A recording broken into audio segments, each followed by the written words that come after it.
Angela Merkel is gone. The German elections have delivered a fractured result.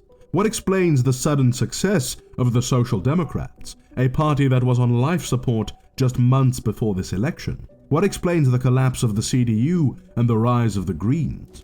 What policies will the new coalition put forward when it comes to climate change, the economy, or foreign policy? And what does a post-Merkel Germany mean for Europe and the world? All that in this video. Just before we start, don't forget to subscribe for more political analysis videos and hit that bell notification while you're at it. A fragmented election.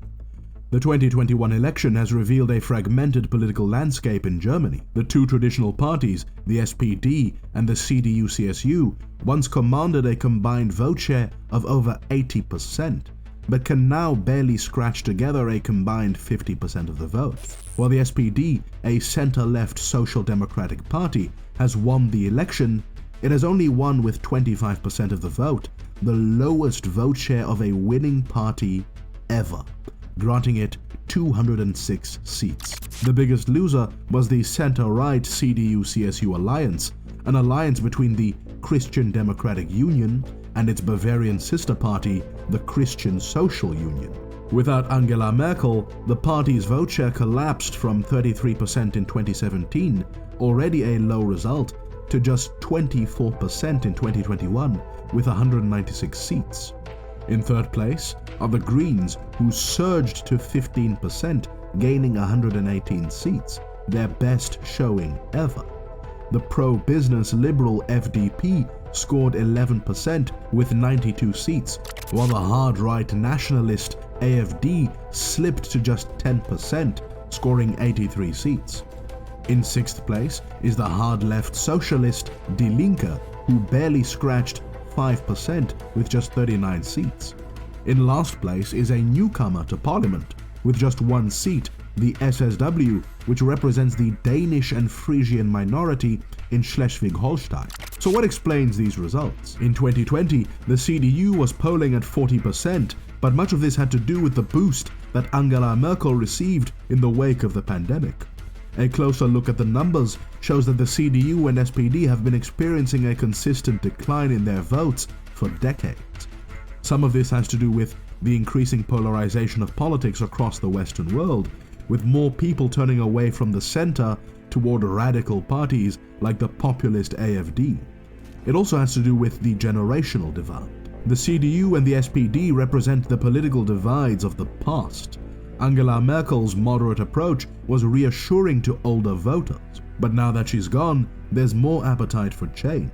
The youth overwhelmingly voted for the Greens and the FDP, who represent more modern interpretations of what it means to be left or right. But those are the long-term trends. In this election, much of the CDU's failure lies at the hands of Armin Laschet. Armin Laschet was a moderate within his party who narrowly beat out the more unambiguously conservative Markus Söder. Laschet expected that by simply promising to be like Merkel and charting a moderate path, that he would be handed the election. But very quickly the Greens surged to first place in the polls, and the race appeared to be between the Greens and the CDU. However, allegations that the Green Party leader, Annalena Baerbock, had forged parts of her CV and plagiarized her book brought an end to the Greens' surge. Yet just as it seemed that the CDU would win, floods hit Germany, and Armin Laschet was caught laughing behind the president as he addressed flood victims. This gaffe cost him the election, and voters quickly turned to the SPD, led by Olaf Scholz. Olaf Scholz had been finance minister in the coalition government between Merkel's CDU and the SPD, and was responsible for disbursing the 750 billion euros in COVID stimulus funding. This reassured voters that he was experienced enough to lead the country and moderate enough to attract votes from CDU supporters. At the same time, as a center-left leader, he was in a position to absorb potential Green Party voters. This last-minute surge of the SPD was a surprise, given that until recently, the SPD had been struggling to get just 15% in the polls, despite the fact that it used to be able to count on 30, 35, even 40% of the vote in previous decades. With no party winning a majority, the question remains: what coalition will emerge out of this election, and what will their policies be? The coalition of the future. The current election results leave only 3 realistic possibilities. While some had hoped for a purely left-wing coalition between the SPD, the Greens and Die Linke, this coalition does not have a majority. On top of that, some of Die Linke's radical positions on foreign policy, like withdrawing from NATO and removing all American nuclear missiles from Germany, would make negotiations very difficult. Another unrealistic option is a coalition with the AfD. All political parties have adopted a cordon sanitaire against the AfD. In other words, they will not cooperate with the AfD under any circumstances. This is because it has flirted with anti-Semitism, downplayed the Holocaust, and allowed far-right groups to infiltrate its ranks. This goes far beyond simply criticizing the EU, which Die Linke has also done, or criticizing immigration, which the CSU wing of the CDU-CSU alliance also does. Essentially, all other parties believe that the AfD has anti-democratic tendencies and therefore should not be included in the coalition, lest they repeat the mistakes of the past, so that leaves 3 other possibilities: the Grand Coalition, the Jamaica Coalition, and the Traffic Light Coalition. The Grand Coalition would be a repeat of the last 8 years, in which the SPD and the CDU formed a government, except this time the SPD would be the senior partner and deliver the Chancellor. But this option is unpopular with both parties, as it would be a repeat of the status quo, and both parties have suffered losses being in this coalition. For perspective, this would be like if the Tories and Labour were in the same government, or Republicans and Democrats formed a coalition together. So it's clear why both parties have ruled out this option, at least for now. The other option is going Jamaica. In other words, the black, green and yellow of the CDU, the Greens and the FDP. Now, despite losing the election, Armin Laschet has put himself forward as a potential chancellor. Despite what Armin Laschet claims, he has no mandate. His party suffered its worst result since the Second World War, so he isn't exactly in a position to be making demands. On top of that, only 22% of Germans support having the CDU lead a so-called Jamaica coalition, while 67% would rather see Laschet resign. And even members of Laschet's own party have been criticizing him and calling for him to step down.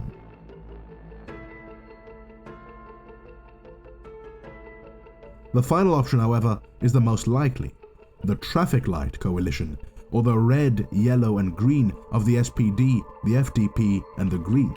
As a winner of the election, Olaf Scholz is in the strongest position to form a government. On top of that, polls show that a majority of Germans, 56%, support Olaf Scholz as Chancellor, and half of his voters only voted for SPD because of Olaf Scholz. Finally, most voters would like to see a traffic light coalition, so there is a clear mandate. This is also a coalition favored by the Greens, who are also on the left and in favor of large-scale government spending, just like the SPD. The only catch is the FDP. The FDP is in favor of cutting taxes, cutting red tape and regulations, stricter policies on refugees, and more investment in digitalization and technology. Now, that last point can probably be agreed on. In fact, it's necessary. Germany has some of the slowest internet in Europe, but the low tax stance of the FDP will limit the big spending plans of the Social Democrats and the Greens. It would be very difficult to compromise on this issue. FDP leader Christian Lindner has indicated that he might be willing to ease on some of his fiscal hawkishness, but it will come at a price. He wants to become the finance minister. From this position, he will be well placed to keep a check on leftist spending plans, and at the European level, on Macron's plans for deeper fiscal integration. The FDP will most likely be the toughest negotiating partner. In the last election, the most likely coalition seemed to be the Jamaica coalition with the CDU, FDP and the Greens. But at the last minute, the FDP refused to compromise and abandoned the negotiations. Lindner declared that it's better not to govern than to govern badly. And that was when he had the chance to govern with another right-wing party rather than 2 leftist parties this time. So it seems that the true kingmaker in these negotiations will be the FDP. And if the FDP refuses to compromise with anybody, we may be stuck once again with the Grand Coalition. While negotiations could take weeks, in all likelihood, the Traffic Light Coalition will prevail. So what kind of domestic policies can we expect from this coalition? Chancellor Scholz. Olaf Scholz is from the moderate wing of his party. Despite this, he has offered some decidedly social democratic policies to appease the left wing of the SPD. He has promised to raise the minimum wage from €9.60 to €12, introduce a 1% wealth tax, build affordable housing, preserve jobs during the climate transition, and turn Germany into a leading exporter of green energy technology. Many of these policies will find common ground with the Greens, but will likely be watered down by the FDP. In this coalition, we could see each party get some aspects of its key priorities: social spending for the SPD, climate spending for the Greens, and digitalization and technology for the FDP. While the tax and spending plans of the SPD and the Greens will likely be more modest than they have promised, the FDP could support them in exchange for their digital agenda. COVID exposed the lack of digitalization in Germany, with health offices communicating coronavirus test results by fax. The German government is inefficient and under-digitalized, and the FDP will play a key role in improving this. But by far the greatest challenge for the soon-to-be Chancellor Scholz, and the policy which will be the most contested, is that of climate change. In order to fight climate change, Germany needs to secure massive investment in green energy, electric vehicles, infrastructure and heating. Currently, 51% of Germany's energy comes from renewable sources, with almost half of that coming from wind. But more investment is needed to secure the rest. The Greens have promised to invest €500 billion over the next 10 years into the green energy transition. But there are several political and structural hurdles to the Greens' climate plans. One of these is the debt brake. The debt brake is a legacy of Merkel's conservative government. In 2009, her government amended the constitution to introduce a balanced budget amendment, which states that Germany may not have a deficit of more than 0.35% of GDP, which is currently about €10 billion. This is something that Republicans in the US have long wanted, but it is already a reality in Germany. This debt brake prevents the government from taking on the debt needed to finance large-scale government investment in green energy. Essentially, the debt brake has created large government surpluses and brought down the debt, but it has limited public investment in infrastructure and other critical sectors. Now, there is an escape clause for emergencies, which was used to finance COVID stimulus to save companies and furlough workers. And so in 2020, Germany's deficit shot up to 4.2% of GDP, or about €370 billion. This escape clause will last until 2023, but the CDU, as well as Olaf Scholz and the FDP, want to reimpose the debt brake once the crisis is over, with the Greens being the only ones in favor of abolishing it. Even if the SPD could be convinced to support them, abolishing the debt brake would need a 2/3 majority, and therefore the support of the right-wing parties, the CDU and the FDP, who are unlikely to support such a change. Ironically, this would be the best time for Germany to borrow money to invest in green energy and infrastructure.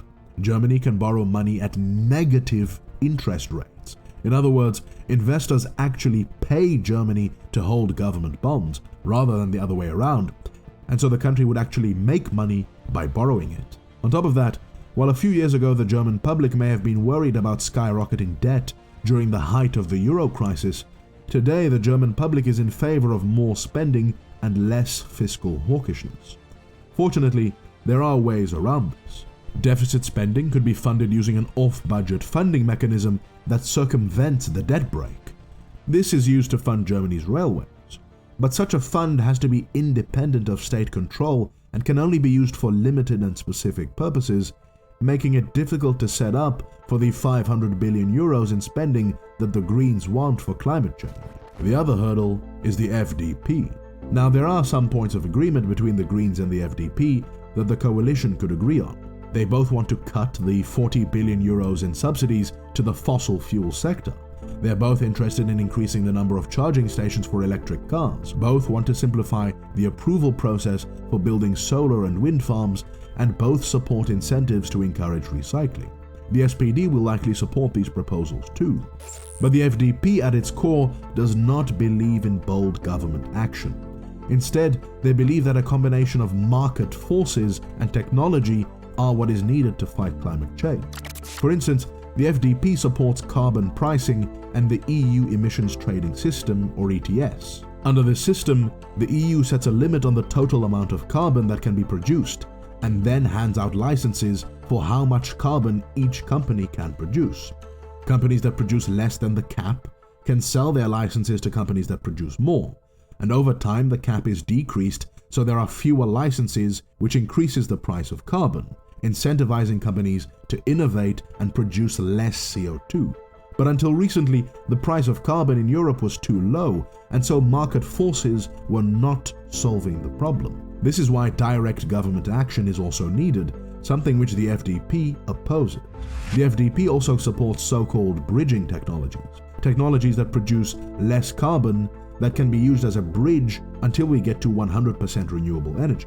For instance, carbon capture and storage would enable coal and gas plants to continue to operate for several more years if they can capture and store their CO2 emissions. But carbon capture and storage has until now been fairly unsuccessful. Another is so-called blue hydrogen. This is hydrogen-powered energy produced using natural gas, and the Greens oppose both these strategies. But besides the politics, the transition itself would bring on several challenges. The Greens want 100% of all newly sold cars to be electric by 2030. Besides the fact that the FDP opposes this, the transition to electric vehicles could see massive job losses in car-producing states if not managed properly. While the electric vehicle industry will create more jobs, it might not be the same ones as those in the existing car industry, which could create political unrest and impoverish certain regions. Almost half of the 1.7 million car workers will need reskilling, which is a mean feat for one of Germany's most important industries. Electric vehicles are also expensive. The government gives 6,000 euros in subsidies per car, and in its lifetime, an electric vehicle costs the government 20,000 euros in foregone taxes and subsidies. Given the fact that electric vehicles are not necessarily the most climate-friendly option compared to, say, public transport, and the money available for climate investment will be limited by the debt brake, it makes it questionable how good of an investment this actually is. But what about foreign policy? What will this new coalition mean for Germany's relationship with the European Union and the world at large? A post-Merkel future. The key issues that will affect the coalition's foreign policy are fiscal integration of the EU, strategic autonomy for Europe, and the policy toward Russia and China. President Macron of France wants to loosen the EU's rules on fiscal policy and deficits. You see, similar to Germany's debt brake, the EU's Stability and Growth Pact states that EU member states may not have a budget deficit of more than 3% of GDP and not have a debt above 60% of GDP, which limits the ability of governments to invest. During the COVID crisis, these rules were loosened to allow governments to borrow money to finance COVID stimulus. But while France and southern European countries want to loosen these rules, Germany and the so-called frugal states of Northern Europe want to go back to the strict fiscal limits once the crisis is over. While all three parties are pro-Europe, it is especially the FDP which is in favor of returning to strict fiscal discipline. Christian Lindner is also against Macron's proposal for fiscal integration. What does this mean? Well, during the COVID crisis, for the first time ever, the EU allowed what was called collective borrowing. Before this, high-risk countries like Greece would borrow with high interest rates, while low-risk countries like Germany would borrow with low interest rates. But as part of its COVID recovery plan, the EU agreed to borrow 750 billion euros to be distributed among the member states.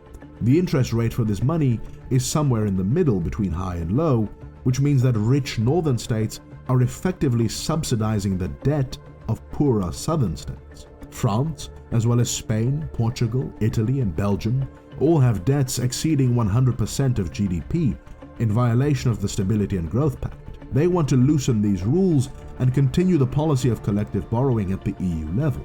This is likely to be opposed by Christian Lindner, especially if he becomes finance minister, and could create a rift within Europe between those who want strict fiscal rules and no collective borrowing and those who disagree. So in some ways, we could see a more divided Europe when it comes to fiscal policy. Another European issue is Macron's proposal for strategic autonomy. What this essentially means is that in a world where tensions are rising between America, China, and Russia, the EU should become more independent from these great powers when it comes to economic, but also to security policy. With America turning east, Europe can no longer rely on America to protect it. As a result, Germany has increased its defense spending every year since 2015. The Greens, once established as a pacifist party, have now embraced NATO and a hawkish policy against Russia and China. This will be reflected in Germany's foreign policy. The new coalition will likely embrace Macron's call for strategic autonomy. While the creation of a European army is still unlikely, especially as long as NATO continues to exist, there are ways that a European security force could be created via the back door. Frontex is Europe's border security force. Previously, Frontex did not have its own border patrols but had to rely on the coast guards of individual European nations. But since the migrant crisis of 2015, Frontex has massively expanded its budget and has hired its own personnel to guard the European external borders. This border force is slowly evolving into a security force that is not funded by any individual member state, but by the European Union itself. The expansion of Frontex is likely to continue under the new coalition and represents just one manifestation of Europe's new policy of strategic autonomy. The same applies to economic policy. In order to withstand competition from corporate giants from China and America, the EU has begun supporting some protectionist measures. One of these measures that would be supported by the coalition is a carbon border tax. This would tax goods from outside the EU based on their CO2 footprint. The stated goal of this policy is to prevent carbon leakage. It's all good and well forcing regulations and taxes onto European companies, but if they can just outsource their production to countries which have less climate regulations, then you have only shifted the problem. A border tax solves this, but it also serves the protectionist interests of strategic autonomy and is likely to be supported by the Greens and even the SPD. Finally, there is the policy on Russia and China. Both the Greens and the FDP have adopted hawkish stances on Russia and China. This contrasts with the SPD. The last SPD Chancellor to be in power, Gerhard Schröder, was a big supporter of the Nord Stream gas pipeline from Russia. After he stepped down, he became head of the Russian gas company Gazprom and later the Russian oil company Rosneft. During the Grand Coalition between Merkel's CDU and the SPD was a big supporter of the Nord Stream 2 gas pipeline. It's likely that we will see continuity with Merkel when it comes to Germany's Russia policy. On the one hand, Germany will embrace economic projects that benefit Germany, like Nord Stream 2, while also condemning and sanctioning Russia for its human rights violations and invasion of Crimea. But the Greens and the FDP may begin to force a more aggressively anti-Russia policy. When it comes to China, Merkel adopted a pragmatic policy, encouraging trade with China in order to secure German exports. She was even a key player in securing the EU-China Investment Pact. But this pact is now being blocked by the EU Parliament after China sanctioned some EU MEPs for criticizing its internment camps in Xinjiang. So we can expect a more aggressive turn in Germany as tensions with China grow. Duisburg, an industrial city in the west, is one of Germany's largest inland ports and has received large investments from China's Belt and Road Initiative and signed deals with Huawei. Germany, unlike Greece, was at least smart enough not to sell off large stakes of their infrastructure to China, while still allowing for Chinese investment. But as tensions rise, we're likely to see more and more scrutiny of Chinese investments in Germany to counter Chinese influence. We're also likely to see a Germany that is more vocal in its criticism of China's human rights record. Germany's recent deployment of a frigate to the South China Sea is a sign of things to come. While the next coalition will likely see much continuity with the Merkel administration, the influence of new parties will force Germany to deal with the problems that it refused to deal with before and bring new approaches and new issues to the table. And as Germany goes, so goes Europe.